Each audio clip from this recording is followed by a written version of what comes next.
1 minute.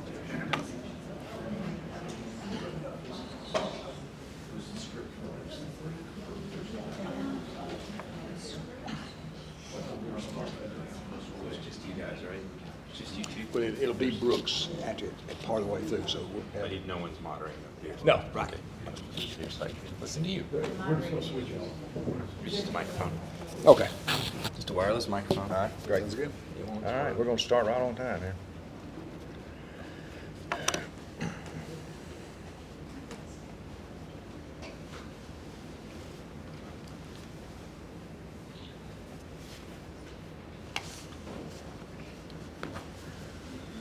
Welcome, and thank you for joining us this session at Six Bridges Book Festival. Give the standard line at this time. If you have not done so, please silence your cell phones. Today's session is sponsored in part by the Arkansas Department of Parks, Heritage, and Tourism. We greatly appreciate their support. We're honored to have with us this morning two outstanding historians, Dr. John A. Kirk and Dr. Brooks Blevins. And they'll be splitting time here during this hour. We're going to start with John Kirk.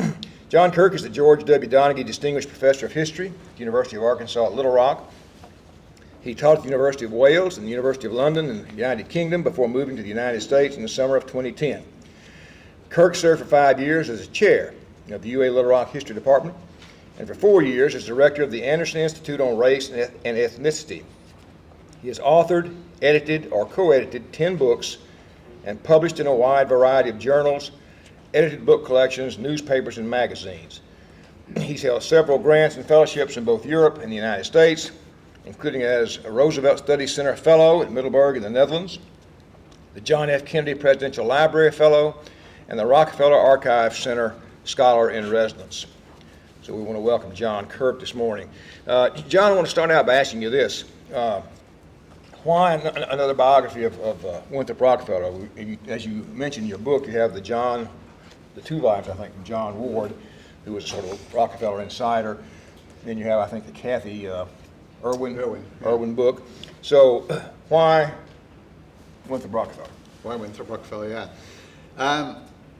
In part, the book covers the first 2/3 of Winthrop Rockefeller's life, which hadn't really been written about before. John Ward's book, as I point out in my book, devotes, I think, about half a page to the first 2/3 of Winthrop Rockefeller's life. And, I thought that was something that needed to be looked at more in depth. And I started off with the idea of writing a full-length biography of Winthrop Rockefeller, and I still have that notion in mind, but I was surprised at how much I was able to discover about the early New York life, and there was enough there for a book in its own right. And that was really the part of Winthrop Rockefeller's story that had never really been told before in any depth or detail. And so I wanted to focus on that. And also, I think John Ward's books have done a great job at chronicling Winthrop Rockefeller's life. But John Ward was also an insider, and his books kind of straddle memoir and history, and they're told very much from an insider's perspective. John Ward was Rockefeller's press relations person and helped to run his campaign in 1968. And in fact, John Ward sadly passed now, but just before he passed, several years ago, I managed to have a conversation with him. I've known him for quite a while, and he kind of gave the blessing to my book and project and said that, we really needed a kind of proper history of Winthrop Rockefeller that kind of went beyond memoir and anecdote and the kind of, first-hand narrative to do that. So he kind of passed the torch on to me to do the historian's job for this. And so the book is there to cover the first 2/3 of the life and is kind of part of a longer project to write a fuller treatment of Winthrop Rockefeller in both New York and Arkansas. But I felt this was a really important part of the story that had gone unexplored before. I think writing the book helps to tell us a lot about the person that Winthrop Rockefeller became when he came to Arkansas. And I think a lot of the themes that come out of the book kind of carry through into his Arkansas life. And I wanted to connect the two parts of Winthrop Rockefeller's story. We know quite a bit already through the books that have already been written about what Winthrop Rockefeller did in Arkansas, nothing about what he did in New York. So I wanted to establish this more solid foundation before I moved on to Winthrop Rockefeller's Arkansas life, about what he did and what he brought to the state with him when he first came here in 1953. John, I'm an Arkansas historian, and I thought I knew a lot about Winthrop Rockefeller. I found out I didn't know much of anything about Winthrop Rockefeller until I started reading your book. But and I don't really know how to ask this, but one thing that sort of came across to me in your book was Winthrop wasn't really very good at being a Rockefeller, it seems to me. Is that a fair assessment? That really depends on what you think being good at Rockefeller means. And I think, one of the things that I try and bring out in the book, and one of the things that really interests me about Winthrop Rockefeller is that he kind of tries to broaden the concept of what it means to be a Rockefeller.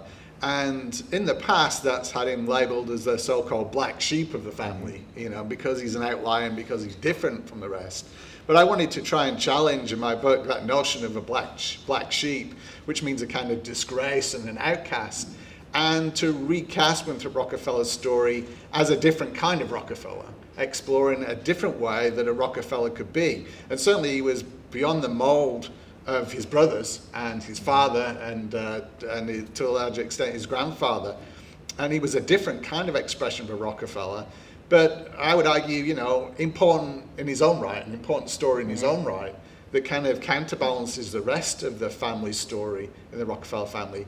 And one that was really important in paving the way for the future of the Rockefeller family too. John D. Rockefeller III, Winthrop's brother, his son, J. Rockefeller, kind of followed in Winthrop's footsteps and became governor and then senator of West Virginia.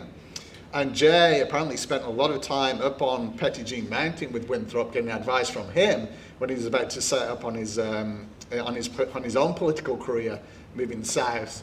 And a lot of the so-called cousins generation of the family, which came after the brothers generation. So you have the founder of the Rockefellers was senior, John D. Rockefeller Sr., and his son inherited most of the wealth. His only son, although he had a number of daughters too, was John D. Rockefeller Jr., who's known as Junior. And then there's the brothers generation of 5 brothers and a daughter, of which Winthrop was the second youngest of the brothers. And then you have the so-called cousins generation of the family with Jay and a bunch of other people as well. And the cousins were really kind of looked up to Winthrop because the cousins came through in kind of the 60s and 70s, and they were not the kind of straight-laced people that the Rockefellers had seemed to be before them. And so they often view Winthrop as having paved the path for them to be able to break out of that concept, very narrow concept of what a Rockefeller is and should be. And he kind of, blazed a trail for them, and a lot of them followed, and a lot of them lived very different and unconventional lives to the ones that the brothers' generation and the people before them had lived. Right. Maybe a more articulate way for me to phrase that is, and it seems to be sort of a theme that runs through your book, that there's this constant struggle between what the family wanted him to be and what he wanted to be. And there's certain family expectations. You're going to get an Ivy League education, you're going to go into the business world, you're going to marry and have children. That wasn't the mold for Winthrop Rockefeller. No, and it's it's nature and nurture, I guess, is a part of that. And one of the things that the book notes is that Winthrop really couldn't compete academically with his brothers, in part because of his dyslexia, and that he struggled through school. He struggled to kind of compete academically with his brothers, and they suffered. Several of them suffered from dyslexia as well. And one of the fascinating things about writing the book was kind of reading through Winthrop Rockefeller's school papers and his exams and his reports and the stuff that the teachers wrote about him. And it's kind of fascinating to watch his teachers try and figure Winthrop out, and they kind of can't understand why he seems so bright in class and he seems so engaged and seems to do well, and yet when it comes to reading and writing really struggles to come up with the grades. And of course he had this learning disorder of dyslexia, which kind of helps to explain that to a large degree, I think, that he couldn't do those things. Though, of course, in the context of the times, because they didn't have the vocabulary and understanding, they dismissed it as him being left-handed. I mean, that was what people said at the time. They say, oh, he's just left-handed, that's why he's not so smart. And he was kind of dismissed that way. So, that, and from what I understand, many dyslexic, many people with learning disorders kind of tend to have this kind of self-fulfilling prophecy and veer away from academic studies and put their efforts and energies into more practical, hands-on pursuits. And that's what Winthrop did throughout his school career, and at Loomis, this fancy prep school that he went to in Connecticut, his grades were terrible, although he still managed to get into Yale. But he did graduate with I think what's the fantastically called, unpolitically correct these days, Manliness, Industry and Loyalty Award, which was the top prize for the graduating senior at the school. So he won that, and he won that award, but he was terrible in his academics. So that was kind of the first part of the cycle, and then kind of failing at Yale, and then thinking about going and doing something very different. And he left Yale, and within a month of going to Yale, started out as a roustabout in the oil fields in Texas, which is about as far away as you can get from that kind of academic education. So it's interesting how circumstances and limitations kind of push Winthrop away from doing one set of expectations and pushed him into a different kind of world. And that kind of circumstance kind of, becomes a self-fulfilling prophecy and takes him in various cycles further and further away from the rest of the Rockefeller family. And he was really good at everything except the books, the academic Right. part. He was good at all the extracurricular stuff, the clubs and the organizations and outreach and service. He was good at that and enjoyed that. Right. But not the academic part. Didn't do well. Yeah. And there's a great quote in the book as well, saying, from Nelson Rockefeller, where he says, he recognizes that, and he says to Winthrop, you have a set of qualities that none of the rest of us have, and he sees that as a kind of exploitable resource for the Rockefellers. That here's somebody who can do things that we can't do in ways that we can't do it. So it's interesting that he kind of at least understands that as a strength as well. You talk about several instances in his life that are sort of critical moments when he begins to realize that this dichotomy between what's expected of him and what he really wants to do. You say one time, this is in your chapter called Mobilizing for War, you say who and what Winthrop Rockefeller wanted to be and what his family expected of him became realigned. And then you say a couple of chapters, this is on chapter 10, you say, as the end of the war, World War II, as the end of the war drew near, the difference between how he wanted to live his life and how his parents wanted him to live his life was laid bare. It seems like the war is a really pivotal point in his life. Can you talk about that a minute? Yeah, I think absolutely. And I think one of the things that the book does really contributes is to look at Winthrop's wartime record. And when he ran for governor for the first time in 1964, he put out a pamphlet called The Win Rockefeller Story to try and explain to the people of Arkansas who he was and where he was from and what he was about. And in that, he says that his wartime experience was the most important part of his life and what he valued the most and was the most transformative part of his life and the bit of his life that he was most proud of. The thing he was most proud of was his wartime service. And he spent 5.5 years in the army, 4 years of them crisscrossing the United States in service, and then 16, 18 months overseas in 3 different Pacific campaigns. And he lived the life of an infantry soldier. He didn't have any airs or graces, he didn't have any particular favors given to him. He got hepatitis twice, his transport carrier was kamikaze attacked and almost killed in the wake of that, and he faced death a number of times. So, he didn't go into the military in a privileged Rockefeller way. He went in very purposefully as an infantryman and a private, kind of working his way up, just in the same kind of way that he'd done in the oil fields. And so that 5.5 years, I think, took him further and further away from the Rockefeller family and further away from New York and all that milieu, and kind of gave him another set of shaping experiences that his brothers didn't have. 3 of his brothers had desk jobs in Washington, D.C. for the war. The other one, David, also enrolled as a private, but was in intelligence in Europe and kind of behind the scenes. And Winthrop was the only one who was a combat soldier out on the front lines, risking his life. And, there's also this kind of fascinating episode in the book where Winthrop has been through campaigns and he's kind of faltering and ready to come home. And he's offered a job as a attaché in London, petroleum attaché, and the kind of face of the United States for the oil industry in the Second World War in London. and he's, worrying about should he do that? Should he leave the army to go and do that job and take on that kind of responsibility? And he writes to his parents, and he has this kind of abiding faith in his parents. And he says, "You choose. I can't figure out, what's the best thing for me to do. Should I come home from the war front and do this London job instead, or is it my job and responsibility to carry on?" And his father, Junior, says it's your job to carry on, and turns down the job for him and says, "You've been in the war, you've been in the battle. You've decided to volunteer. You've got to see this through to the end." And not long after is when his transport ship had a kamikaze attack, and he was almost killed in it. And of course, I wonder. In the book, I wonder what would his parents have thought, having made him stay and then put him in harm's way and almost getting killed. But of course, he survived that. But I think that episode kind of made Winthrop reflect on how much toll he put in his parents and how much he depended on them. And I think, that episode made him think, maybe I need to make my own decisions more and make my own choices more and take more control over the decisions that I make in my life. And I think, when he came back from the Second World War, he pulled away from the family even more because of that, and, was kind of rebelliously living a very different sort of life to his brothers. But, by that point also, and one of the reasons why he chose to fight in World War II is that all of his brothers by the beginning of World War II were already married and already had children and already were starting families.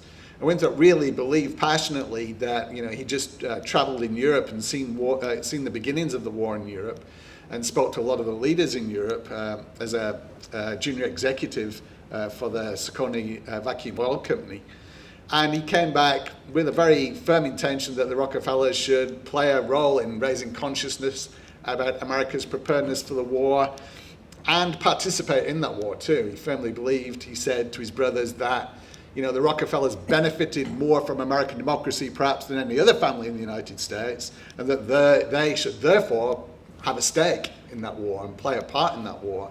And he sat down with his brothers and he said to them, I'm the only one without wife, I'm the only one without children, I'm the obvious person to do that, so I'll be the one who volunteers and goes in the infantry and does that job. And of course his brothers was happy enough to say, okay then, you go ahead and do that and we'll take our office job.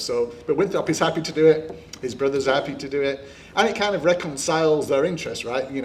They can point to him, and they do. His father makes a speech that's broadcast on the front pages of New York Times saying, my son is on the front lines of the war along with your sons, and it allows the Rockefellers to say, we're part of the common people in the struggle for this campaign too. And, they put a lot of store on that. They can point to Winthrop as the Rockefellers doing their part. And Winthrop can also kind of take on that mantle, which gives him kudos in the family, but also at the same time get away from them and spend 5.5 years doing this outside of their orbit too. So it kind of nicely sort of ties those two kind of different sets of interest together. Yeah, it struck me also that his father used to say, whatever it was, prep school, Yale, we don't want any favors. They got him anyway. Right. You point out he should have been kicked out of Yale at least twice previously before he actually gets kicked out of right. Yale. And probably shouldn't have got in the first place with the scores that he had. And then you talk about an angry exchange he has with Nelson over this notion of, why don't you take a desk job here in World War II? So there's a real... You say that no matter where he went, though, that New York remained the anchor. Mm-hmm. And after the war, he comes back there. Right. He's the only single of the sons, the only single one. And he gets involved in a nightlife. He's pretty good at it. Yeah. You mentioned some of the names that people would recognize that he dated. But then he finally gets involved with a woman named Barbara Bobo Sears. And you are very judicious in not casting blame, guilt, whatever, on her or him. So here's your chance. Talk a little bit about that relationship. Yeah. I mean, you say that the honeymoon was very happy, and that was about the last great happy time they had. Well, that's what Bobo says. Yeah. It seems to me that Winthrop came back and was playing the field in New York and having a great time, and having 5.5 years, who wouldn't want to go and enjoy the nightlife and enjoy the riches and the kind of the so-called cafe society scene that was blooming then. And he dated a whole string of actresses and Broadway stars and film stars and, high profile dating. But, I mean, Barbara Sears had also already been married into a pretty wealthy family. The Sears of Boston were, kind of upper level family. Bobo says that they looked down on the Rockefellers. They were old money, and the Rockefellers were kind of. Bobo says that they regarded the Rockefellers as just merchants. So they looked down on them. So in some ways you might see Bobo marrying Winthrop as a step down from her first marriage. Certainly the Sears would see it that way. But I think part of it has to do with Win Paul Rockefeller, of course, who came along, and he was lieutenant governor of Arkansas and followed his father here. But certainly the Peter Johnson and John N. Sohar in their book, which is the closest thing we have to an official sanctioned biography of the Rockefeller family, clearly state that Bobo was pregnant at the time they got married.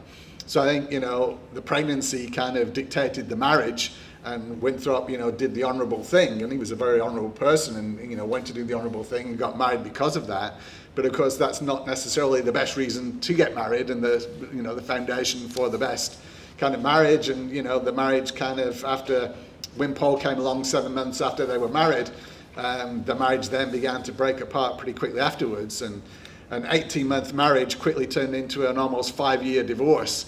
And it was the divorce that became more kind of cause célèbre than the actual marriage itself. And that was the thing that really kind of, propelled Winthrop to get out of New York, because the marriage just kind of got trawled through all the celebrity press and the headlines and all those kinds of things. And he just felt that he needed to get away from all of that and avoid all the publicity that was surrounding that. So that was a real kind of impetus for him to leave New York and begin a new life somewhere else. Why Arkansas? Why Arkansas? Yeah. Well, largely because of Frank Newell. Frank Newell was an insurance agent in Little Rock, and he had met Winthrop during his wartime service, served alongside him in the Pacific, became great friends with Winthrop, and he was one of the friends that Winthrop would take back home with him to meet his parents. And Winthrop's mother fell in love with Frank. She loved him, and he was a bon vivant and could talk about Russian literature with her, and she sent books to him in the war when he was fighting there. And so after the war,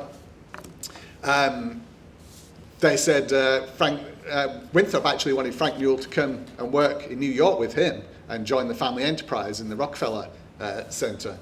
And Frank said, no, I love Arkansas too much. I'll see you in Arkansas before you ever see me in New York. And that was in 1947. As it turned out, Frank was right. And when Winthrop was looking for a place to escape to, he went to join his friend Frank Newell in Little Rock, Arkansas, and then Frank took him up to Pettigene Mountain, which was where Frank had gone when, on vacations and, for family trips. And he persuaded him to buy some acreage on top of Pettigene Mountain, and he went up there and stayed and spent $20 million in today's money transforming the top of Pettigene Mountain from a kind of waste scrubland into a model cattle farm that was the envy of the United States at the time. And when he came in typical kind of fashion, everybody told him to build the farm at the bottom of the mountain where all the water was, where the Arkansas River was. That's the sensible place to build a farm. But the view was better from the top, so he spent millions of dollars pumping water up to the top of the mountain and put this intricate irrigation system in place and built these big pipes. And so, with Pettigene Mountain now has green pastures for cows to eat grass and to raise prime beef cattle, which they still do up until this day. I got a million more questions, but I don't want to shorten Brooks. John Kirk, thank you very much. It's interesting, we were talking in the hospitality room before, and John Kirk said he's still amazed that nothing in Arkansas is more than 1 degree of separation. He was talking about Frank Newell, and the lady that was a hostess said, I don't mean to eavesdrop, but said my husband was one of Frank Newell's best friends, spoke at his funeral. So very fascinating. Our next presenter is a good friend of mine, Dr. Brooks Blevins. is the Noel Boyd Professor of Ozark Studies at Missouri State University. He's the author or editor of a dozen books, including Ghosts of the Ozarks, the History of the Ozarks Trilogy, about which he'll be speaking, Volume 3 today, and forthcoming from the U of A Press, Up South in the Ozarks. Brooks has won just about every award that the Arkansas Historical Association gives, the Violet B. Jingles Award, the Susie G. Pryor Award for Arkansas Women's History, a two-time winner of the John G. Ragsdale Award. And now those last things, those awards, I had to look up because you ask Brooks for a biography, he never puts that in there. And I just want to tell you that I think that kind of a lack of ego and self-promotion is really disgusting. Just don't see how you've gotten as far as you have with that kind of attitude. Maybe it's because his work speaks for himself. This monumental trilogy of the Ozarks is a great read. It's a wonderful work of scholarship and writing, and I'm glad that we got Brooks here to talk about it today. We were talking before he came in. Everyone who writes history, I think, looks for a good introduction. And if you can find an introduction that sort of encapsulates what you're going to be talking about, what's the theme of your work, you're really off to a good start. And this Volume 3 may have the best introductory essay I've ever seen. And it starts, you talk about an incident in 1934. Brooks, could you talk about that just a minute? Yeah, the 1934 was the first year of the National Folk Festival, and that festival was organized by a woman from St. Louis, and so it was headquartered in St. Louis. And one of the things they did, they had these little regional festivals around the nation that served as sort of feeders for the national festival. And they had some of these regional festivals in the Ozarks, and then they had sort of a Ozark-wide festival in Springfield. And in the spring of '34, they invited all the festival folks, not really all the festival folks, it was sort of the organizers of the festival and the folklorists and all those people, the actual people who played the music and made baskets and all that kind of stuff. I don't know where they were, but they weren't invited to the big supper that they had at a fancy hotel in Springfield, the fanciest that Springfield had to offer. It did have a chandelier in it, so that was nice. But at the supper that night, the leading businessman of Springfield, a fellow named John Woodruff, he was sort of the Rockefeller of Springfield, if they had one, took the stage and proceeded to take jabs at a number of folks who had written about the Ozarks. Woodruff was a native of the Ozarks, but he represented a very different vision of the Ozarks. Woodruff was sort of a kind of a proto-Walton family vision of the Ozarks. His Ozarks was a very progressive, business-minded place where people drove nice new cars and went to church in Gothic church houses on the corner and all that kind of stuff. And he proceeded to take shots at all of these folklorists who played up a very different kind of the Ozarks. And of course, most of us are familiar with at least one of those folklorists, a fellow named Vance Randolph. Randolph at this time had already made a name for himself as the leading interpreter of the Ozarks for the national audience. And of course, what Randolph was interested in wasn't Woodruff's Ozarks. It wasn't town people and prosperous valley farmers and accountants and college professors and things like that. It was backwoods folks, preferably superstitious ones who went barefoot most of the time and who could play a banjo. And so that's what Randolph spent his time telling the nation about, was these kind of Ozarkers. And Woodruff did not like that, and he didn't pull any punches. And Randolph sort of shrunk in his seat as Woodruff told everybody just what he thought about the folklorist right there in front of Randolph. But for me, that there was no fisticuffs or anything after the talk. That would have been made it even better, the intro. But that's why I decided to use that as the introductory anecdote, because it did it sort of represents that struggle that still goes on today in the 21st century over how are we going to define the Ozarks and who's going to define the Ozarks. And you can still find those two Ozarkses out there in the region. You can still find Randolph's Ozarks to a certain degree. Large swaths of the region still today are rural and poor.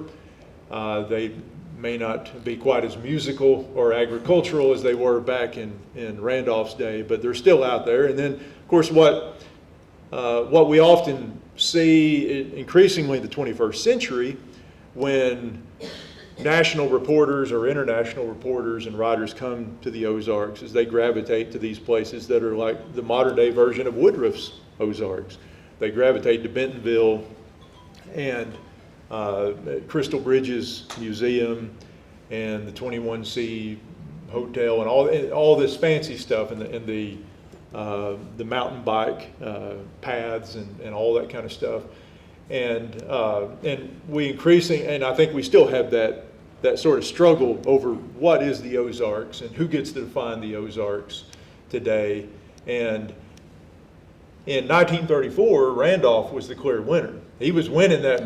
He was winning the fight. And for most of the 20th century, Randolph's Ozarks was the Ozarks for the nation. It was that backwoods, colorful, sort of ignorant overalls, coondog Ozarks.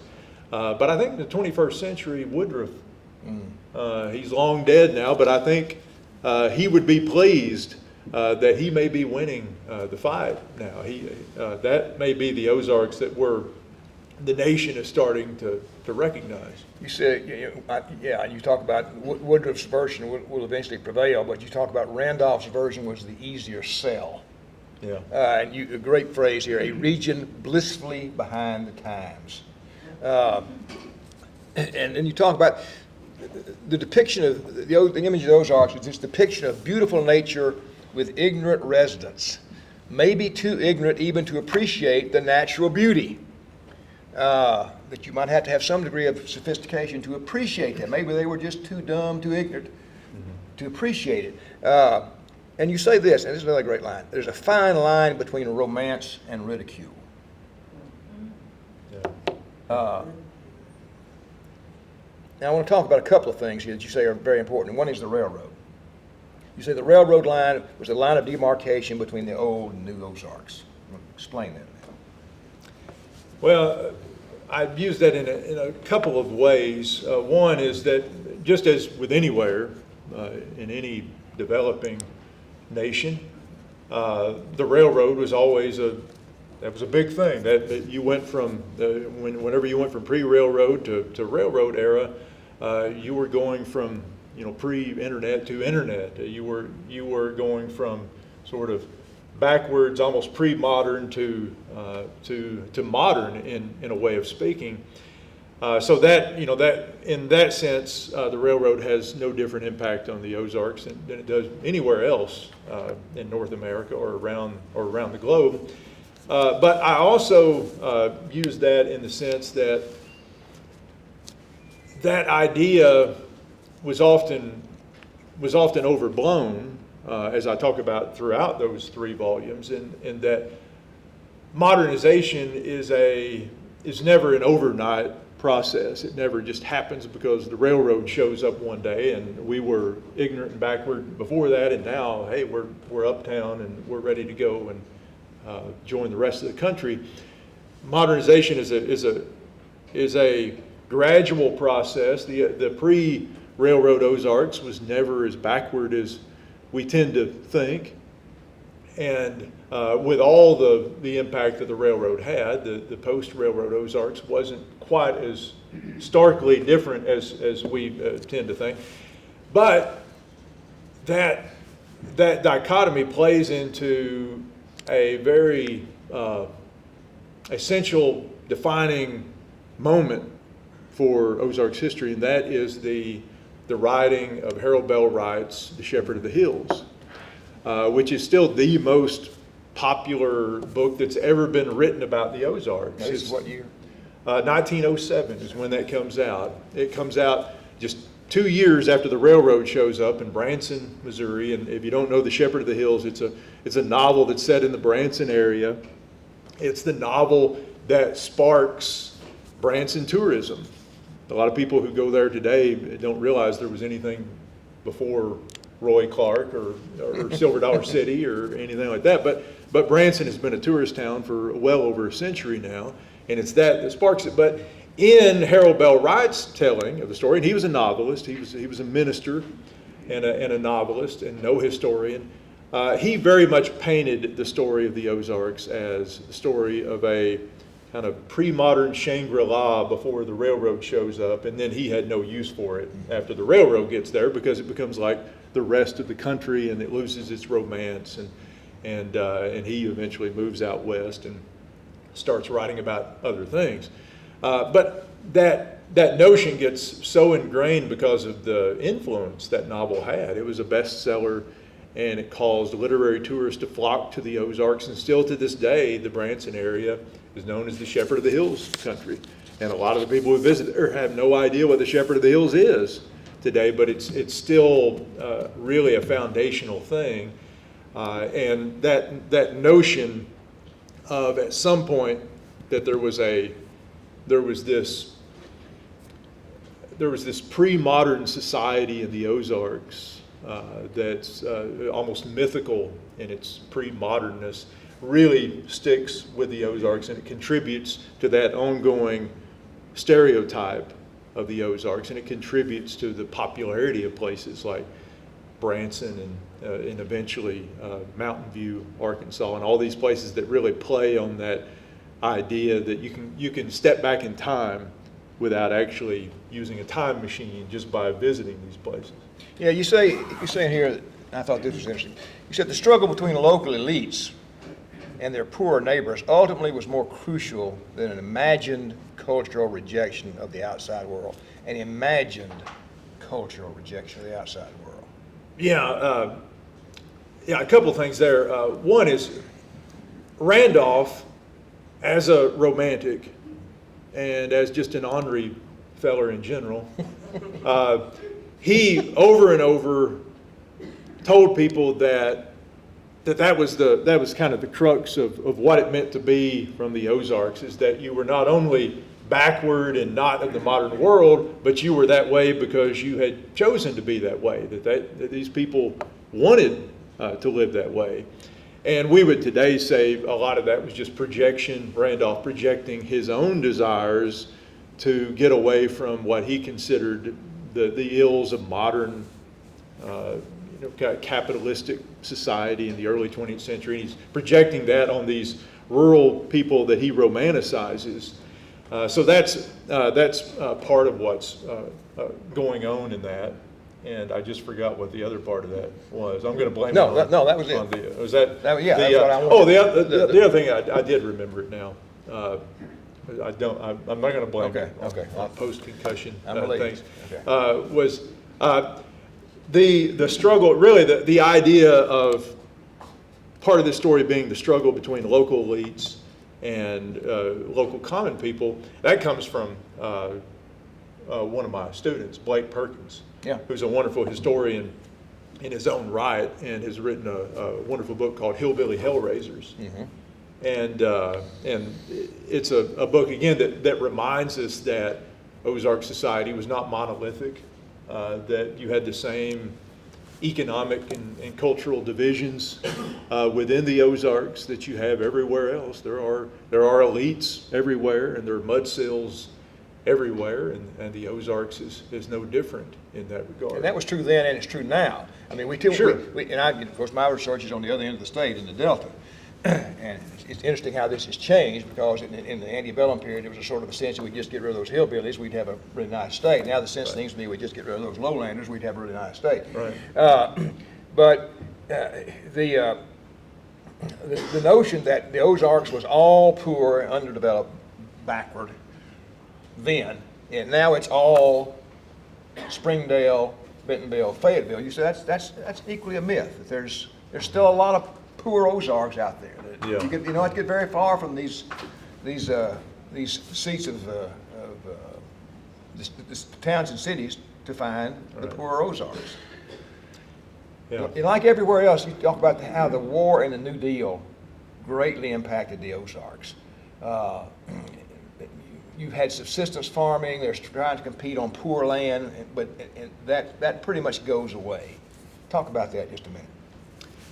Yeah, of course, there's almost no way to overplay the impact of the Depression and war. It was a 1-2 punch on American society in many ways, with both positive and negative effects.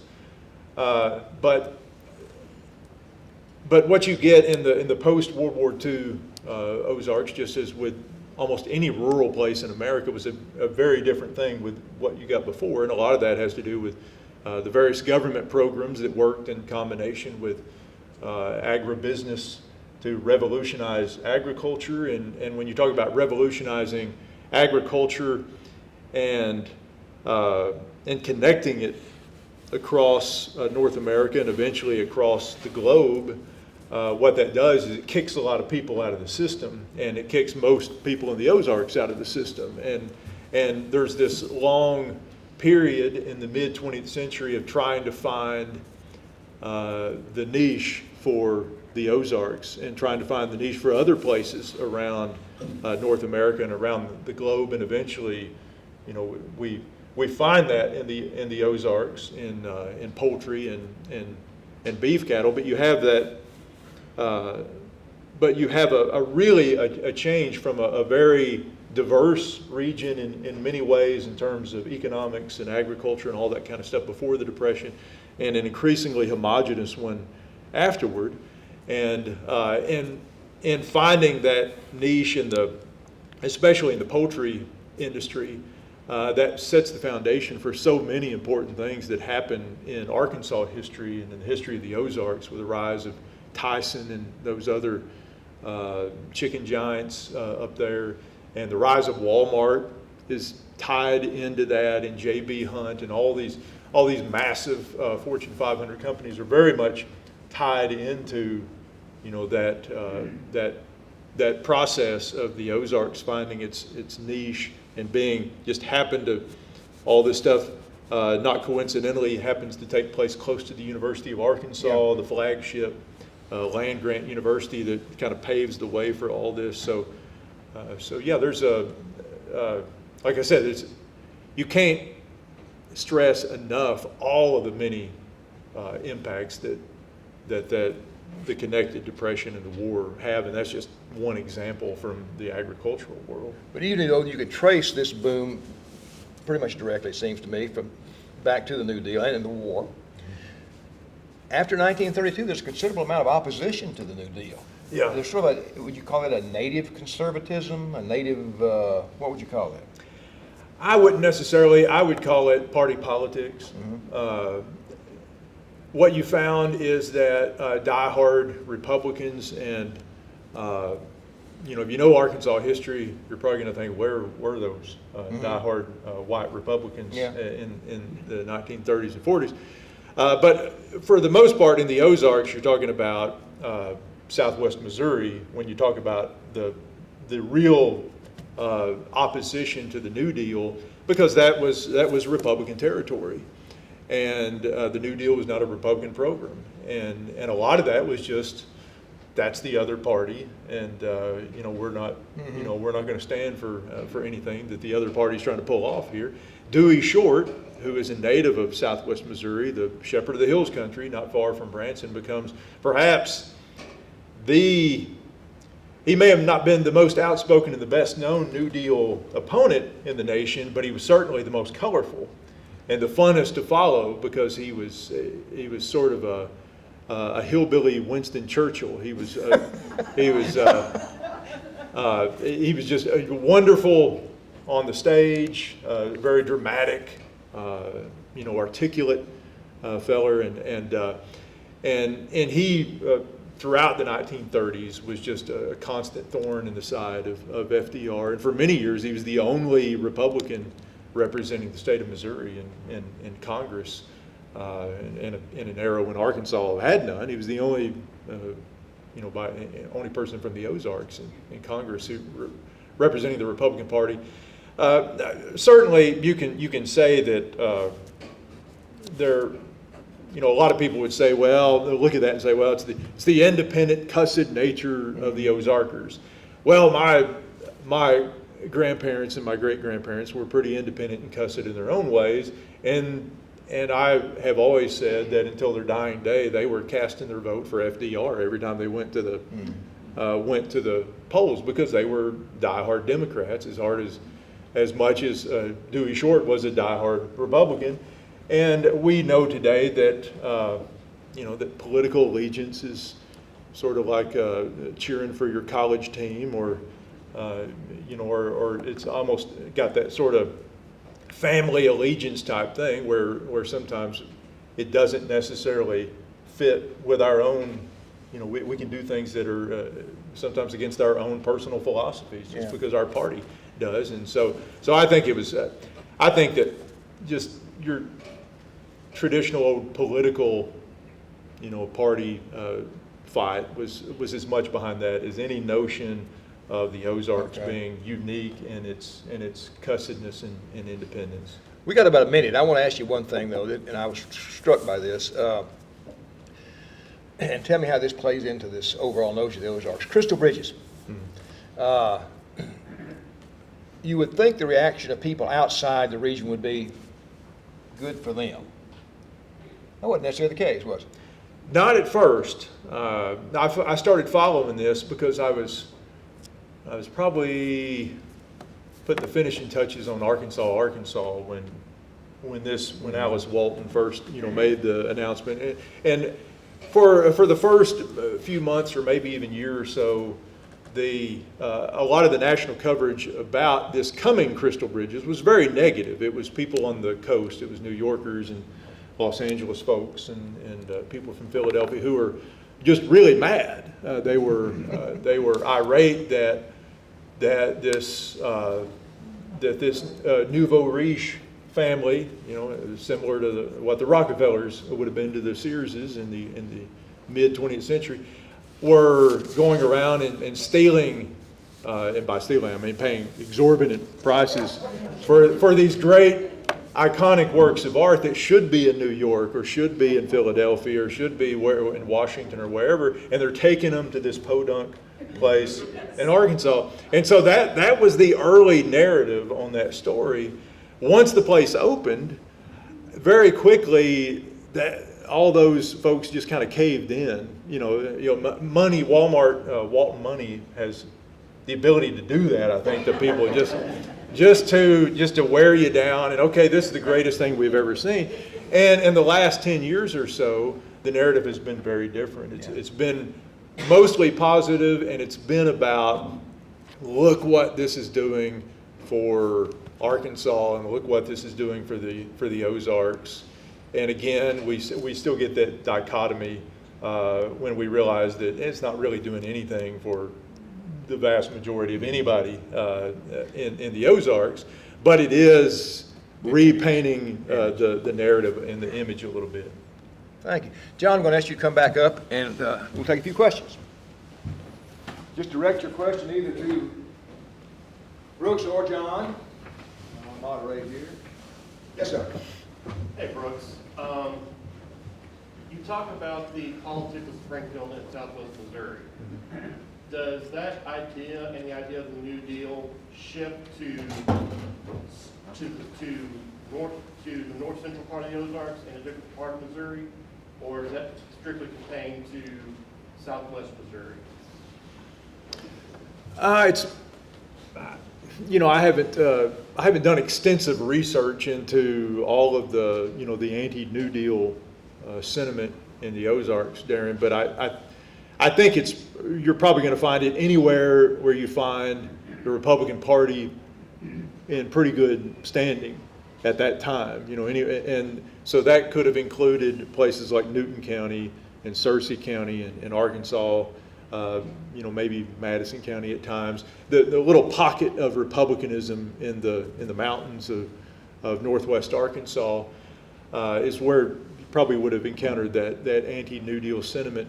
But in other places, you really didn't see that. And we do know that the Depression was so bad and so debilitating for many people that anybody who was waffling sort of in the middle between Republicanism and the Democrats, by 1932 and even still in 1936, they were very likely to switch to vote Democrat, to vote for FDR, because because of the ill effects of the Depression.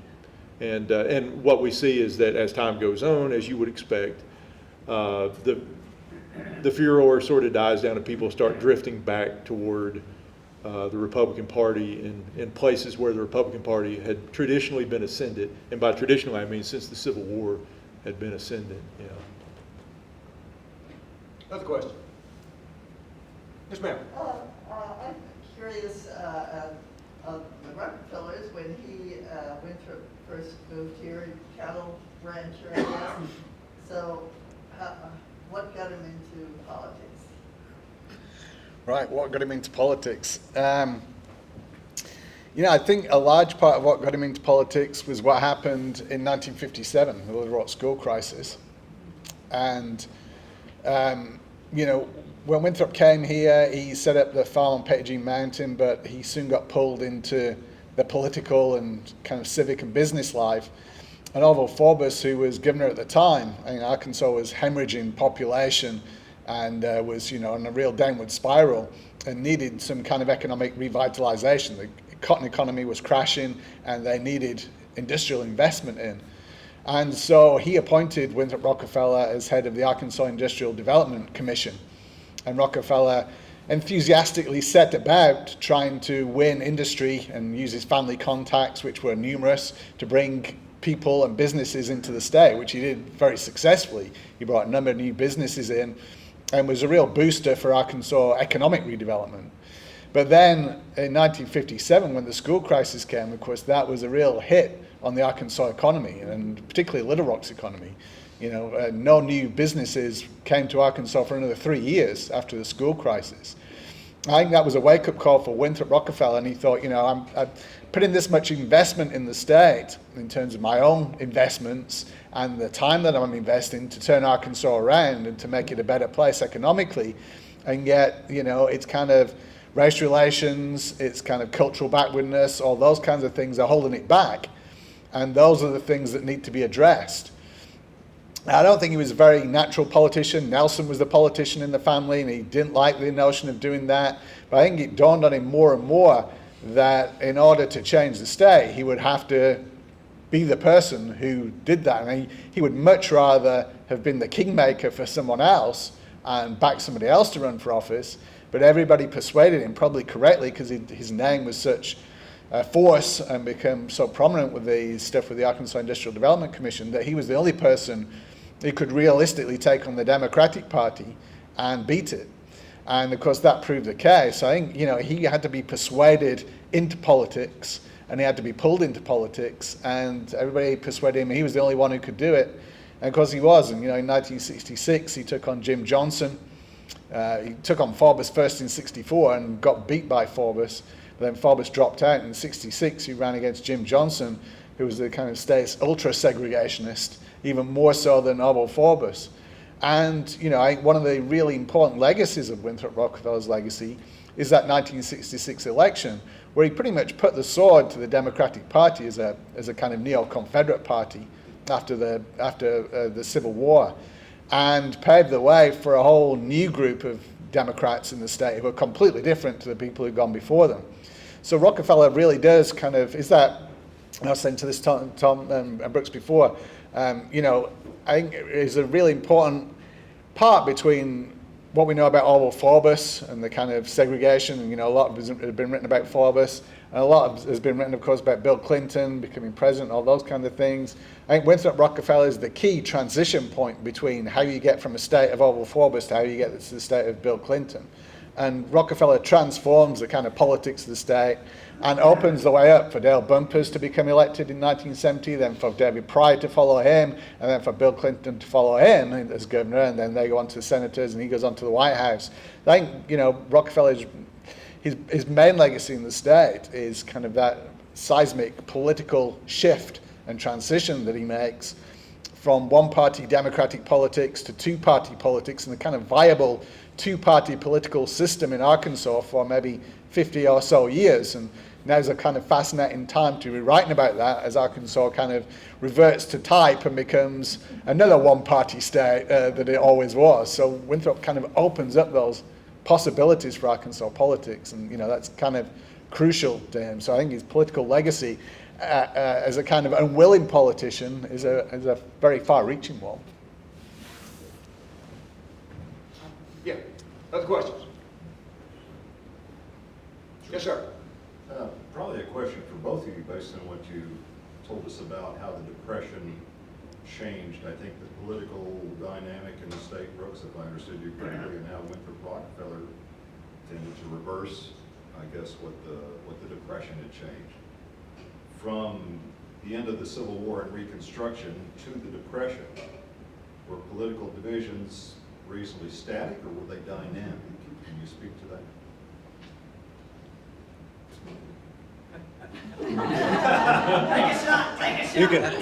You can talk for 5 minutes if you want to. Very static. And, Arkansas was a one-party state in those years. And, V.O. Key, in his classic study of Southern politics and state and nation, which came out in 1949, painted Arkansas as the kind of most entrenched one-party state in the South. And, Republicans often didn't even run for office. When Winthrop Rockefeller came in, he had to kind of resurrect the Republican Party. And, the Republicans were known in the state as post office Republicans because the only power they had was to appoint post office masters when there was a Republican president who was in office. So, the Republicans were just completely bankrupt, and, Rockefeller revived their fortunes.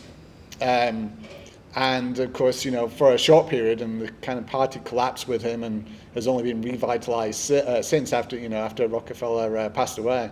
Although, kind of fascinatingly, Rockefeller was very much committed to two-party politics, and so he revived the Republican Party so it could be a viable force against the Democratic Party. But on one occasion, he said, if I'd have come in to Arkansas and it had been ruled by the Republican Party, I would have stood as Democrat instead, because it's two-party politics that's important, not the one-party state. So even he thought that two-party politics was more important than having a one-party state, in part because he was a capitalist through and through. He wasn't a hillbilly socialist like Governor Forbes. He was a capitalist through and through, and he believed that choice was crucial to everything, and making the best out of everything. You had to have a choice, whether it was in the economy or whether it was in politics. To get the best, you had to have competition and viable competition. And so, two-party politics was a crucial part of his vision for the state.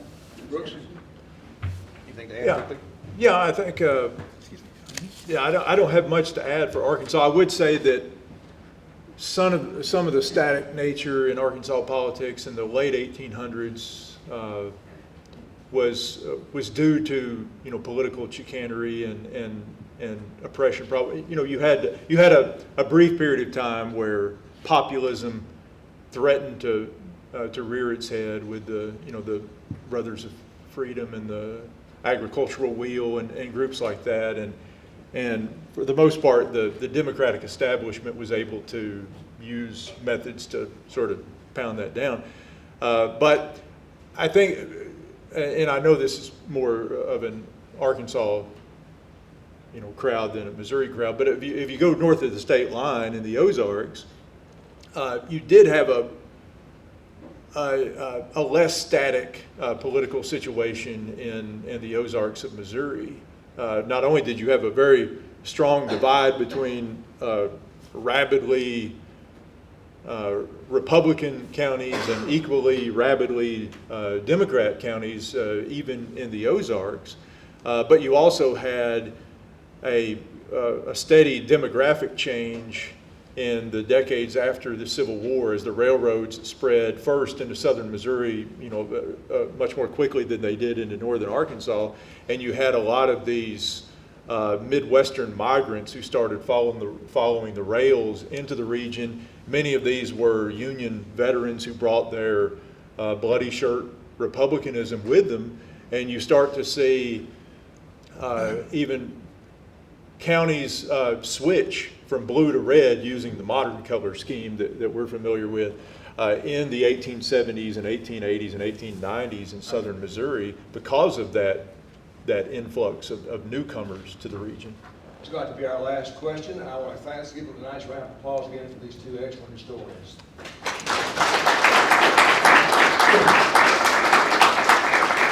They will now be making their way to the book signing venue out here outside the room. If you'd like to speak with me, you have a chance to do so. Please make sure to